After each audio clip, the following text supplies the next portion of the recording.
की energy facility पर हमला हो रहा है, न्यूक्लियर प्लांट पर हमला हो रहा है। ईरान भड़का हुआ है।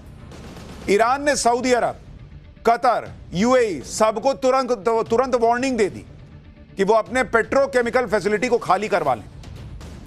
ईरान की धमकी से मिडिल ईस्ट में खलबली मच गई है बॉस। कतर ने कहा कि इजराइल के इस तरह के हमले बहुत खतरनाक हैं। कतर ने कहा कि एनर्जी इंफ्रास्ट्रक्चर पर हमला ग्लोबल एनर्जी सिक्योरिटी के लिए खतरा है। कतर ने अहम ठिकानों पर हमला न करने की अपील की, क्योंकि ईरान ने संकेत दे दिया कि तुम अपना पेट्रोकेमिकल का जो है हिस्सा खाली कर लो, हम मारेंगे।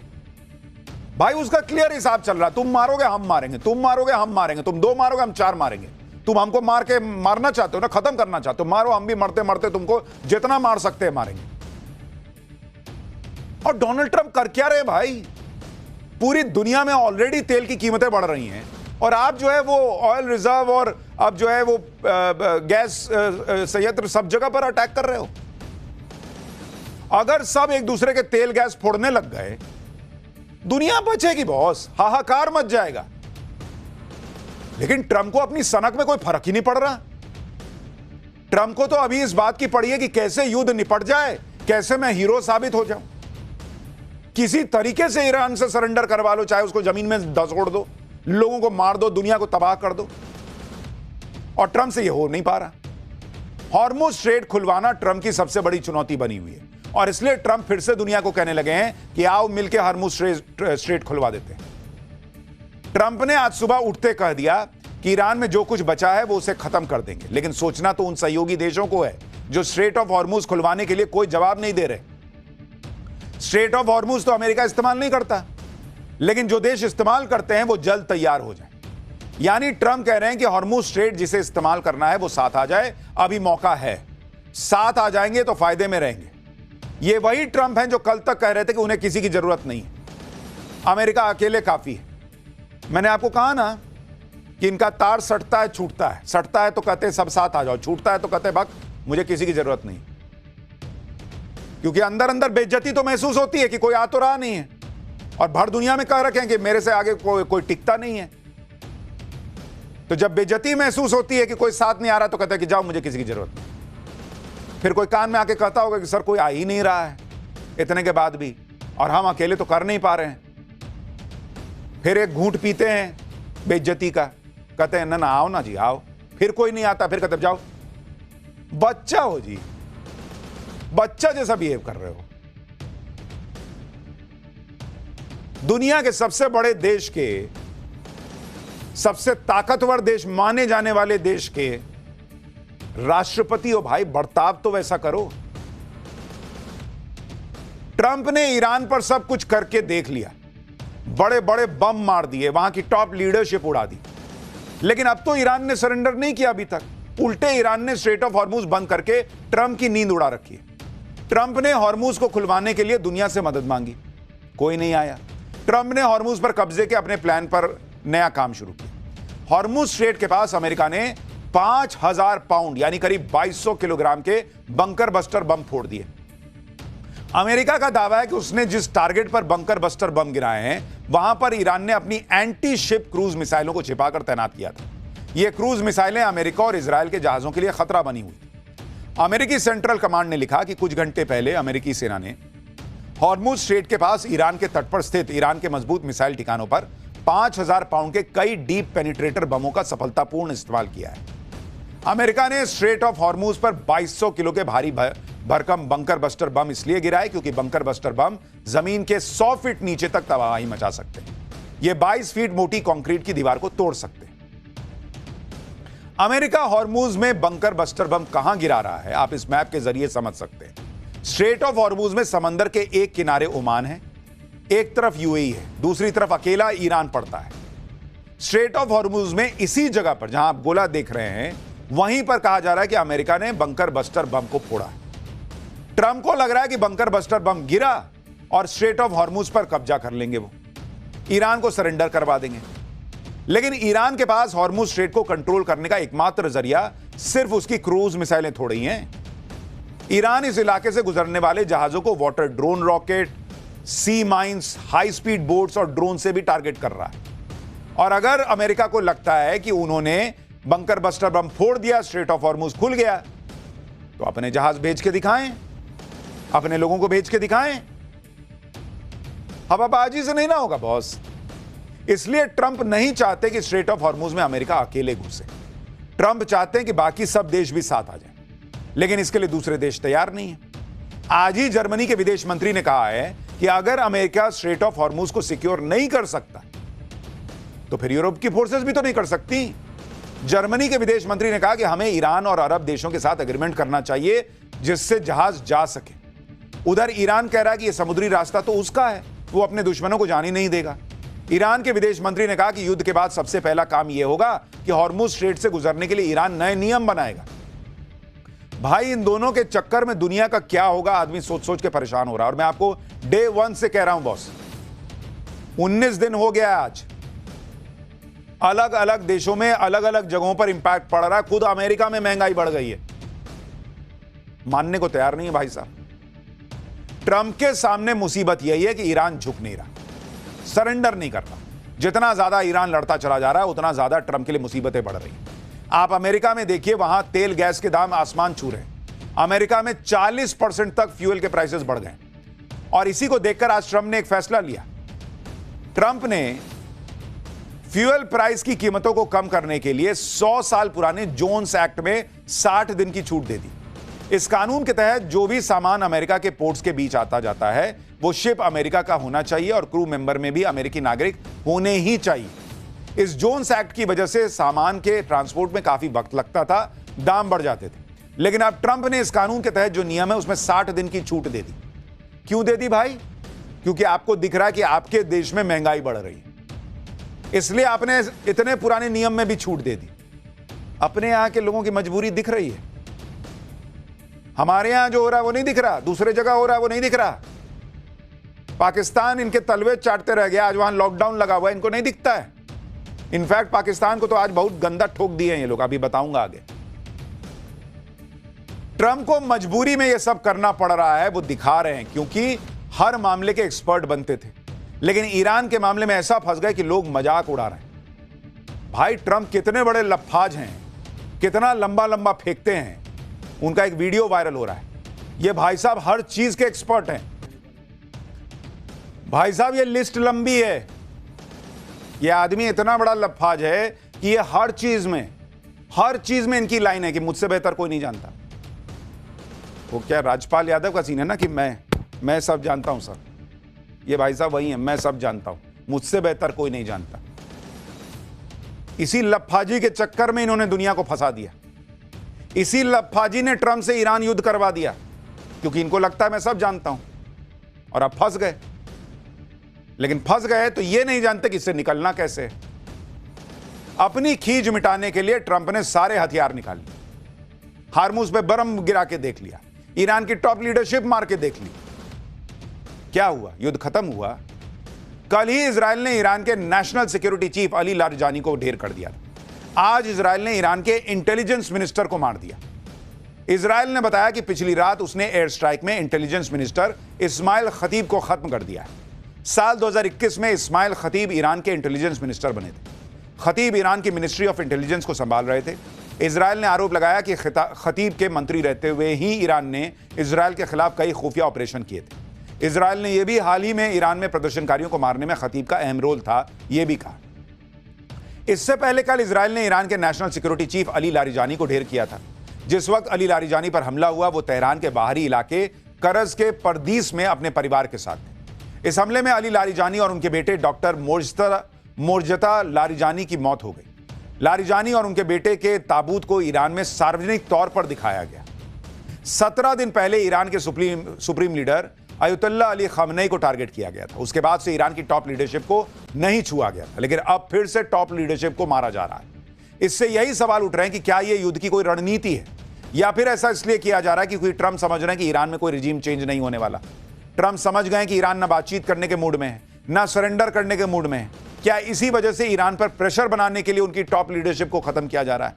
क्या युद्ध को जल्दी निपटाने के लिए ताबड़तोड़ किलिंग हो रही है? जिस तरह से ईरान की टॉप लीडरशिप पर हमले हो रहे हैं, उसके बाद सवाल यह भी है कि क्या अगला नंबर मुस्तफा खामनेई का है, क्योंकि मुस्तफा खामनेई अब ईरान के नए सुप्रीम लीडर हैं। मुस्तफा के तौर पर ईरान को नया चेहरा, नया नेतृत्व, नया जोश मिला है। इस जोश को ठंडा करने के लिए ट्रंप मुस्तफा को भी टारगेट कर सकते हैं। उधर इजराइल यह दावा कर रहा है कि अभी तो कई और सरप्राइज बचे हुए हैं। ट्रंप शायद इस गलतफहमी में है कि अगर वो ईरान की टॉप लीडरशिप को मारते चले जाएंगे, मुस्तफा खामनेई को भी उड़ा देंगे, हॉर्मुज स्ट्रेट को खुलवा देंगे, खार्ग आइलैंड पर कब्जा कर लेंगे, तो ईरान को हरा देंगे। लेकिन ईरान अलग लेवल पर है बॉस।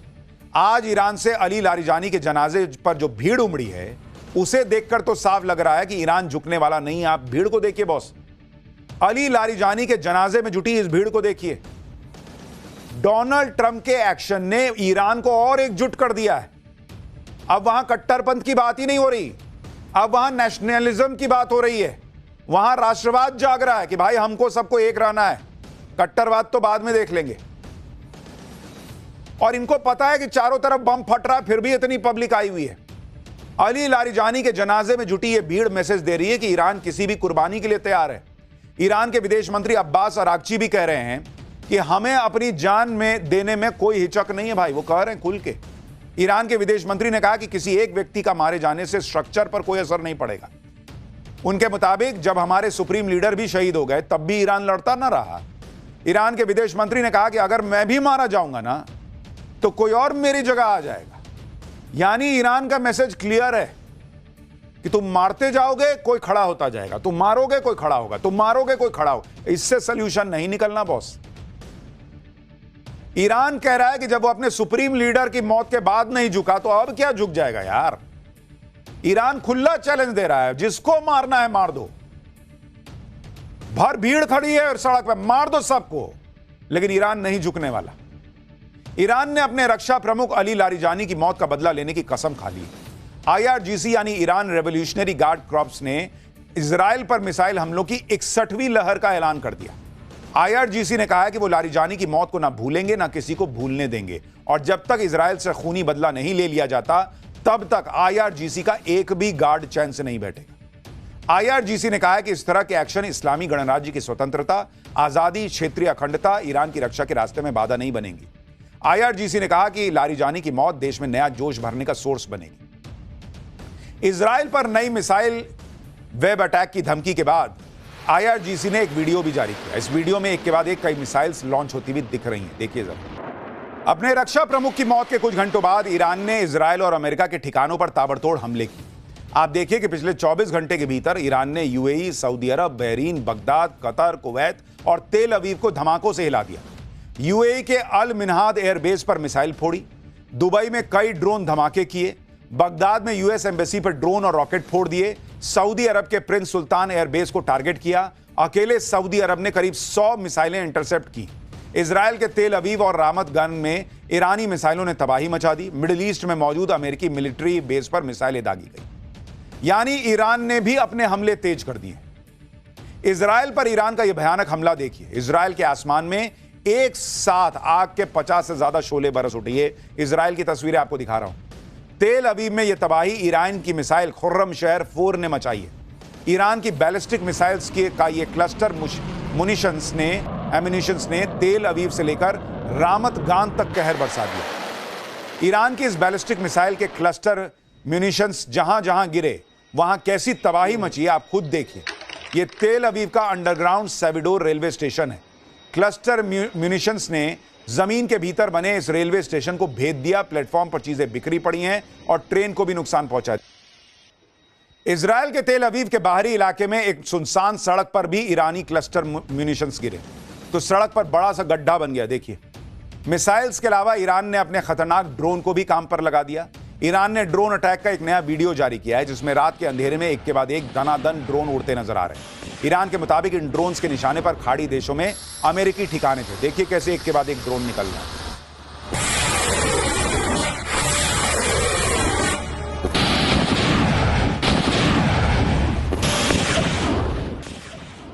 इजराइल के डिफेंस सिस्टम को छकाते हुए ईरान की मिसाइल तेल अवीव में एक अपार्टमेंट पर जा गिरी, जिसके बाद पूरे इलाके में कोहराम मच गया। अपार्टमेंट के कई फ्लोर पर आग लग गई, पार्किंग में खड़ी कई गाड़ियां जल गईं, फायर ब्रिगेड वाले आग बुझाते नजर आए। तेल अवीव के रमत गान से हमारे सहयोगी की ग्राउंड रिपोर्ट देखिए। इस वक्त रमत गान इलाके में है इजराइल में, जहां की रात में एक बहुत बड़े प्रोजेक्टाइल को एयर डिफेंस इक्विपमेंट ने डिस्ट्रॉय किया, लेकिन उसका जो डेबरी है, उसका जो मलबा है, आकर एक ऐसे रिहायशी इलाके पर, एक घर पर गिरा। आप देख सकते हैं जो बालकनी वो पील आउट हो गई है, बिखर कर बाहर आ गई, और जिसका पूरा मलबा नीचे गिरा हुआ था।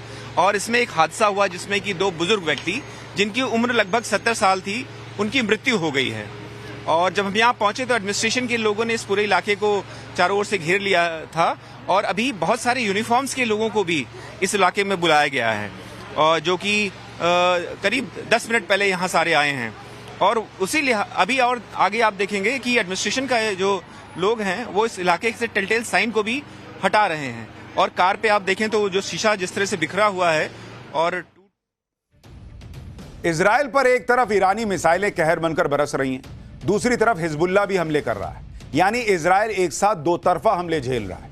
ईरान के प्रॉक्सी कहे जाने वाले हिजबुल्लाह ने नया वीडियो जारी किया है। इस वीडियो में हिजबुल्लाह इजराइल पर दनादन मिसाइल्स दाग रहा है। हिजबुल्लाह का दावा है कि हमले इजरायली मिलिट्री बेस को निशाना बनाकर किए गए। यानी ईरान की टॉप लीडरशिप मर भी रही है, लेकिन ईरान नहीं रुक रहा। उधर इजराइल भी रुकने का नाम नहीं ले रहा। इजराइल के पीएम बेंजामिन नेतन्याहू खुद सामने आ गए और ईरान की टॉप लीडरशिप को खत्म देने का ऑर्डर देने लगे।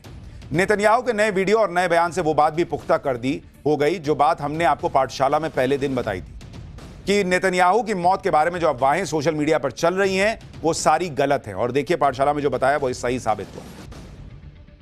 ईरान युद्ध में आगे क्या होगा, कितना लंबा ये युद्ध चलेगा, ट्रंप जो चाहते हैं वो होगा कि नहीं होगा, इसके बारे में कोई कुछ नहीं कह सकता।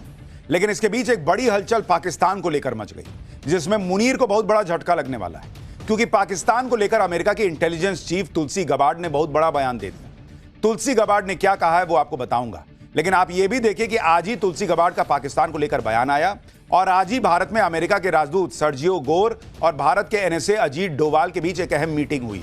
इसकी जानकारी सर्जियो गोर ने खुद सोशल मीडिया पर दी है। सवाल उठ रहे हैं कि भाई अमेरिका के राजदूत और भारत के राष्ट्रीय सुरक्षा सलाहकार अजीत डोवाल क्यों मिले हैं। इस बीच सर्जियो गोर ने अजीत डोवाल के साथ मीटिंग के बाद क्या कहा, कौन सी बात हुई वो बताऊं उससे पहले तुलसी गबार्ड ने क्या कहा है जिससे पाकिस्तान को बड़ा झटका लगा वो देखिए। अमेरिका के इंटेलिजेंस चीफ तुलसी गबार्ड ने अमेरिकी संसद में एक ब्रीफिंग में कहा कि पाकिस्तान उन देशों में है जो अमेरिका के लिए एटमी खतरा है। तुलसी गबार्ड ने उन देशों में ईरान, चीन, रूस और नॉर्थ कोरिया का नाम लिया, लेकिन साथ में खतरे के तौर पर पाकिस्तान को भी जोड़कर बड़ी बात कह दी। तुलसी गबार्ड ने कहा कि ये देश इस तरह के मिसाइल सिस्टम पर काम कर रहे हैं जिससे न्यूक्लियर और कन्वेंशनल दोनों तरह के वॉरहेड की मारक क्षमता अमेरिका तक पहुंच सकती है। सुनिए तुलसी गबार्ड को। यानी जो पाकिस्तान ट्रंप के तलवे चाट चाट कर तलवे छिल दिया, उस पाकिस्तान के लिए आज की डेट में अमेरिका कह रहा है कि ये भाई खतरा है दुनिया के लिए, उसके परमाणु हथियार खतरा है दुनिया के लिए। इधर तुलसी गबार्ड का पाकिस्तान पर बयान आना, उधर अजीत डोवाल के साथ सर्जियो गोर की मीटिंग होना, क्या दोनों का कोई कनेक्शन है, ये सवाल उठ रहा है। भारत में अमेरिका के राजदूत सर्जियो गोर ने कहा कि एनएसए डोवाल के साथ मीटिंग में क्रिटिकल सिक्योरिटी और जियोपॉलिटिक्स पर बात हुई है। सर्जियो गोर ने कहा कि भारत और अमेरिका के बीच स्ट्रैटेजिक पार्टनरशिप मजबूत होती रहेगी। अब क्या यह संकेत है कि भारत पाकिस्तान को फोड़ सकता है, कौन जाने। फिलहाल हम आगे बढ़ते हैं और पाठशाला में अगला चैप्टर। पाठशाला में अब बात बंगाल चुनाव में गजब का ट्विस्ट। अब ऐसा क्या हो गया कि ममता बनर्जी फुल फायर हो गई। बंगाल चुनाव में चौतरफा गिरी ममता बनर्जी के लिए सुप्रीम कोर्ट ने क्या कहा कि झटका लग गया। असम में कांग्रेस के विकेट पर विकेट गिर रहे हिमंता का फिर सीएम बनना फाइनल हो गया है क्या, अब इसका चैप्टर। बंगाल चुनाव में इस बार कुछ ऐसा हो रहा है जो पहली बार देखा जा रहा है और इसी से ममता बनर्जी हिली हुई। जब से चुनाव का ऐलान हुआ है तब से ममता बनर्जी दनदनाती हुई घूम रही, कभी अधिकारियों के ट्रांसफर पर, कभी एलपीजी पर, कभी एसआईआर पर। आज तो कुछ ऐसा हो गया कि ममता बनर्जी फुल फायर हो और इससे टीएमसी को लग रहा है कि क्या इस बार बंगाल में उनके साथ तो खेला नहीं हो जाएगा। इसके बारे में विस्तार से आपको बताऊंगा। बंगाल में ममता बनर्जी चारों तरफ से घिर रही हैं। उधर सुप्रीम कोर्ट ने भी कुछ ऐसा कह दिया कि ममता बनर्जी सरकार को नया झटका लग गया। बंगाल चुनाव में ममता गिरी है, असम के चुनाव में कांग्रेस का बुरा हाल है। असम में कांग्रेस की क्या दुर्दशा हो रही है, लोग क्यों कह रहे हैं कि भाई कांग्रेस के चुनाव के पहले ही ढेर हो जाएगी क्या।